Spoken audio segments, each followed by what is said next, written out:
ಟೇಸ್ಟಿಯಾಗಿರುವಂಥ ಹಾಗೆ ಹೆಲ್ದಿ ಆಗಿರುವಂಥ ಒಂದು ಪ್ರೋಟೀನ್ ರಿಚ್ ಬ್ರೇಕ್ಫಾಸ್ಟ್ ಇವತ್ತು ಮಾಡಿರೋದು. ಇವತ್ತು ನಾನು ಮಾಡಿದ್ದೀನಿ ಹಬೆ ವಡೆ, ಕಡಲೆಬೇಳೆ ಹಬೆ ವಡೆ. ತುಂಬಾ ರುಚಿಕರವಾಗಿರುತ್ತೆ. ಇವತ್ತು ನಾನು ಮಾಡ್ತಾ ಇರೋದು ಹಬೆ ವಡೆ ಅಂತಲೂ ಹೇಳ್ತಾರೆ. ಹಾಗೆ ನಾವು ಇದನ್ನು ಕಡುಬು ಅಂತಲೇ ಮಾಡೋದು. ಗಣೇಶ ಹಬ್ಬದಲ್ಲಿ ಕಡುಬು ಮಾಡ್ತೀವಲ್ವ, ಸೊ ಅದನ್ನು ಕಡುಬು ಅಂತಲೇ ಮಾಡೋದು.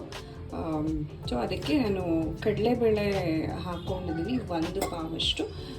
ಈ ಒಂದು ಮೆಜರಿಂಗ್ ಪಾವಲ್ಲಿ ಒಂದು ಪಾವು, ಹಾಗೆ ಇನ್ನೊಂದು ಸ್ವಲ್ಪ ಕಡಲೆಬೇಳೆ, ಹಾಗೆ ಇದರಲ್ಲೇ ಅರ್ಧ ಪಾವಷ್ಟು ಹೆಸರುಬೇಳೆ ಮತ್ತು 1 ಹಿಡಿಯಷ್ಟು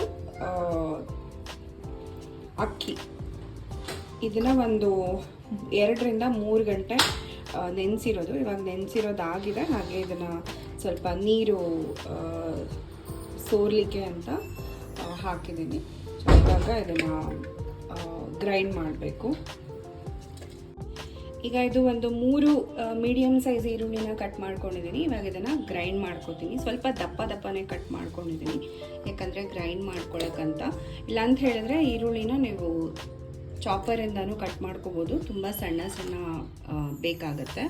ಇಲ್ಲ ಅಂತ ಹೇಳಿದ್ರೆ ತುಂಬ ಸಣ್ಣ ಕಟ್ ಮಾಡ್ತೀರಾ ಅಂತ ಹೇಳಿದ್ರೆ ಹಾಗೇನೂ ಕಟ್ ಮಾಡ್ಕೋಬೋದು. ಬಟ್ ನಾನು ಸ್ವಲ್ಪ ಮಿಕ್ಸರಲ್ಲಿ ಒಂದು 2 ರೌಂಡು ಇದನ್ನು ಗ್ರೈಂಡ್ ಮಾಡ್ಕೋತೀನಿ. 3 ಮೀಡಿಯಮ್ ಸೈಜ್ ಆನಿಯನ್ ತೊಗೊಂಡಿರೋದು. ಆನಿಯನ್ ಜೊತೆನೆ ಇವಾಗ ಒಂದು 8 ರಿಂದ 10 ಹಸಿರು ಮೆಣಸಿನ್ಕಾಯಿನ ತೊಗೊಂಡಿದ್ದೀನಿ. ಇದನ್ನು ಕೂಡ ಆನಿಯನ್ ಜೊತೆನೆ ಗ್ರೈಂಡ್ ಮಾಡ್ಕೋತಾ ಇದ್ದೀನಿ. ಹಾಗೆ ಇದು ವಿತೌಟ್ ವಾಟರ್ ಗ್ರೈಂಡ್ ಮಾಡ್ಕೋತಾ ಇರೋದು, ನೀರನ್ನು ಹಾಕಬಾರ್ದು, ಹಾಗೆ ಗ್ರೈಂಡ್ ಮಾಡ್ಕೋಬೇಕು. ಈಗ ಆನಿಯನ್ ಗ್ರೈಂಡ್ ಮಾಡ್ಕೊಂಡಿದ್ದನ್ನು ಹಾಕೋತಾ ಇದ್ದೀನಿ ಒಂದು ಪಾತ್ರೆಗೆ. 2 ರೌಂಡ್ ಹಾಕಿದ್ದಕ್ಕೇ ಸ್ವಲ್ಪ ಅದು ಜಾಸ್ತಿನೇ ಗ್ರೈಂಡ್ ಆಗುತ್ತೋ. ಬಟ್ ಅದೇ ಈರುಳ್ಳಿ ಸ್ವಲ್ಪ ಅಂದರೆ ಹಾಗೆ ಬೇಕು, ಸ್ವಲ್ಪ ದಪ್ಪ ಬೇಕು ಅಂತ ಹೇಳಿದ್ರೆ ಹಾಗೆ ಚಾಪರಿಂದ ಕಟ್ ಮಾಡ್ಕೊಳ್ಳಿ. ಇಲ್ಲ ಅಂತ ಹೇಳಿದ್ರೆ ಹಾಗೆ ಕಟ್ ಮಾಡ್ಕೊಳ್ಳಿ. ಈಗ ಹಾಕೋಣ ಸಬ್ಬಕ್ಕಿ ಸೊಪ್ಪು, ಸಣ್ಣದಾಗಿ ಕಟ್ ಮಾಡ್ಕೊಂಡಿರೋ ಸಬ್ಬಕ್ಕಿ ಸೊಪ್ಪು. 1 ಕಟ್ಟು ಸೊಪ್ಪನ್ನು ತೊಗೊಂಡಿದ್ದೀನಿ ನಾನು.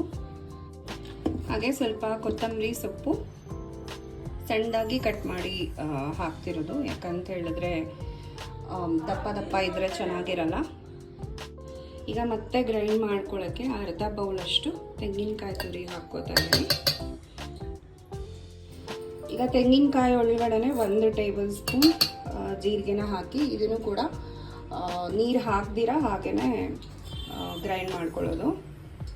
ಈಗ ಗ್ರೈಂಡ್ ಮಾಡ್ಕೊಂಡಿರೋ ತೆಂಗಿನಕಾಯಿ ಹಾಗೆ ಜೀರಿಗೆ ಈ ಮಿಶ್ರಣ ಏನಿದೆ ಇವಾಗ ಇದರಲ್ಲಿ ಹಾಕೊಳ್ಳೋಣ. ಈಗ ಕಡಲೆಬೇಳೆನೂ ಕೂಡ ಗ್ರೈಂಡ್ ಮಾಡ್ಕೋತಾ ಇದ್ದೀನಿ. ಇದನ್ನು ಕೂಡ ನೀರು ಹಾಕೊಂಡಿರ ಹಾಗೇ ಗ್ರೈಂಡ್ ಮಾಡ್ಕೋತಾ ಇದ್ದೀನಿ. ಕಡಲೆಬೇಳೆ ಕೂಡ ನಾನು ಫೈನ್ ಪೇಸ್ಟ್ ಆಗಿ ಮಾಡ್ಕೊಂಡಿಲ್ಲ, ಸ್ವಲ್ಪ ತರಿಯಾಗೇ ಇದೆ. ನೋಡ್ಬೋದು ಒಂದೊಂದು ಕಡಲೆಬೇಳೆ ಹಾಗೆ ಕಾಣಿಸ್ತಾ ಇದೆ.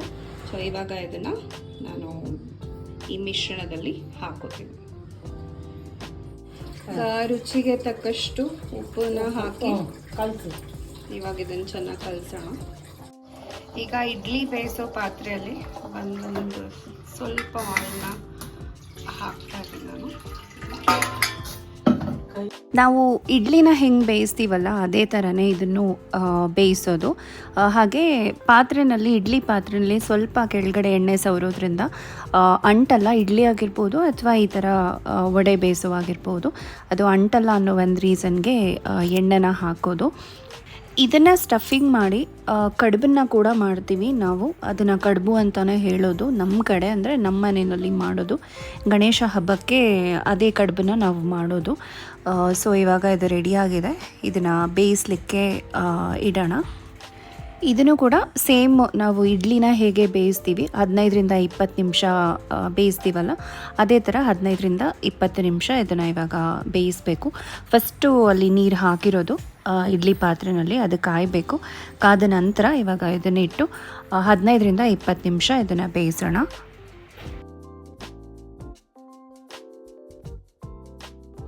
ಈಗ ಹಬೆ ವಡೆ ಬೆಂದಿದೆ. ಇದನ್ನು ತೆಂಗಿನಕಾಯಿ ಚಟ್ನಿ ಜೊತೆ ತಿಂದರೆ ತುಂಬಾ ಚೆನ್ನಾಗಿರುತ್ತೆ. ಈಗ ತೆಂಗಿನಕಾಯಿ ಚಟ್ನಿ ಜೊತೆ ನಾನು ಈ ಹಬ್ಬೆ ವಡೆನ ತಿಂತೀನಿ. ತುಂಬಾ ಟೇಸ್ಟಿಯಾಗಿರುತ್ತೆ. ನೀವು ಒಂದ್ಸಲ ಮಾಡಿ ನೋಡಿ. ಹಾಗೆ ಪ್ರೋಟೀನ್ ರಿಚ್ಚು ಕೂಡ. ನೀವು ಇದನ್ನು ಬ್ರೇಕ್ಫಾಸ್ಟ್ ಆಗು ತಿನ್ಬೋದು, ಹಾಗೆ ಸೈಡ್ ಡಿಶ್ ಆಗು ತಿನ್ಬೋದು, ಅಥವಾ ಸ್ನ್ಯಾಕ್ಸ್ ಆಗು ತಿನ್ಬೋದು. ವಿಡಿಯೋ ಇಷ್ಟ ಆಗಿದ್ರೆ ಲೈಕ್ ಮಾಡಿ, ಶೇರ್ ಮಾಡಿ, ಕಮೆಂಟ್ ಕೂಡ ಮಾಡಿ. Subscribe to my channel. Thank you so much for watching.